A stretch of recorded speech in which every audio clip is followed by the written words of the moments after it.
Mercenary Kings Reloaded Edition is an enhanced port of the original that launched back in 2014.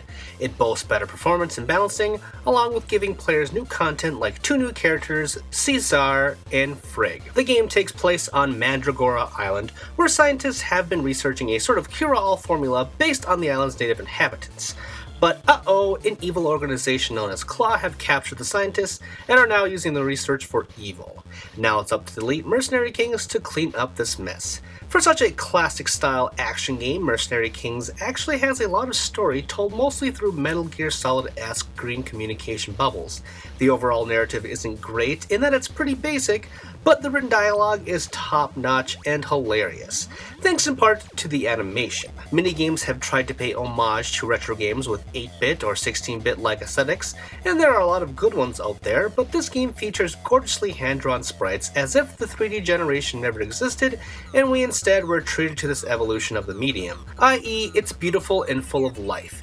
If it looks familiar to you, then you've probably played the Scott Pilgrim game, another instant classic featuring designs by the same artist, Paul Robertson. And as long as we're at it, the chiptune-based soundtrack is also pretty stellar. Now on to the game itself. At its core, Mercenary Kings is a run-and-gun action game similar to Contra or Metal Slug, with a nice injection of Monster Hunter in terms of mechanics. At your home base, you can take on a variety of missions that range from capturing bosses, eliminating enemies, gathering materials, rescuing prisoners, and so forth, giving the game a nice set of variety. What some may find disappointing is that there are not a lot of stages. You'll be spending a majority of your time retreading the same grounds over and over again, which can be both a blessing and a curse. On one hand, this may be tedious or unexciting the millionth time around, but on the other hand, learning the maps will make missions go smoother. Despite some repetitive design choices, thankfully it's fun blasting away the colorful cast of enemies thanks to Mercenary Kings' insanely in-depth customization options.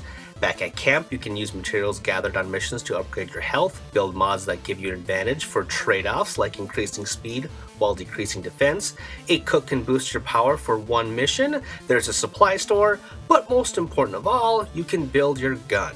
When I said insanely in-depth, I meant it, and everything comes at a cost. A super powerful gun may lack a good cartridge size, while something with more ammo may be weaker, but can shoot faster. There's a lot to take in, and at first it's overwhelming, but this isn't my first time playing Mercenary Kings, so this time around everything clicked, which is an advantage I may not share with newcomers. When Tribute Games announced this new collaboration with Paul Robertson, I was ecstatic, again because I loved his work with the Scott Pilgrim game. When it came out as a free PS Plus game for the PS4, I sunk in quite a bit of time, but I felt like I was always pushing myself to play, and not exactly craving to play it. It was the art that was driving me forward, and truthfully, that repetitiveness did get to me. I never played a Monster Hunter by this point either, so the concept was a bit foreign. Suffice it to say, I never finished it, even though I did enjoy the time I spent with Mercenary Kings. I always felt bad for not finishing it though, but thankfully I've been given a second chance thanks to this Reloaded edition. I don't know if it's the balancing changes, or the fact that I've become accustomed to games like Monster Hunter now, or just the fact that I'm playing it on the Switch, but I'm now hopelessly addicted and in love with Mercenary Kings on more than just a visual level. The portability of the Switch is the perfect thing to ease the tension of tedious tasks, plus, again, it really does feel better with the minor tweaks they've implemented. Although there are still a few gripes I have, like you have to bend down and pick up enemy drops instead of just grabbing them automatically when you run by, and the weird split-screen mechanics of local co-op look like you're playing with 2 DS screens on your TV. It does have online multiplayer too, but I wasn't able to get connected with anyone prior to launch. I should also mention that if you already own the game on PS4 or Steam, you'll get everything included with this Reloaded edition in a free update. If you've never bought the game, then I suggest you go in for the Switch version.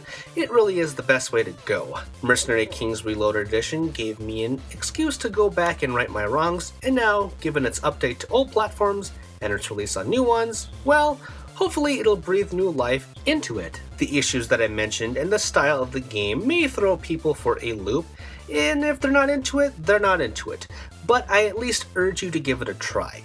It takes a bit of getting used to, but the rewards are magnificent. Now if you'll excuse me, Claw needs another good butt kicking.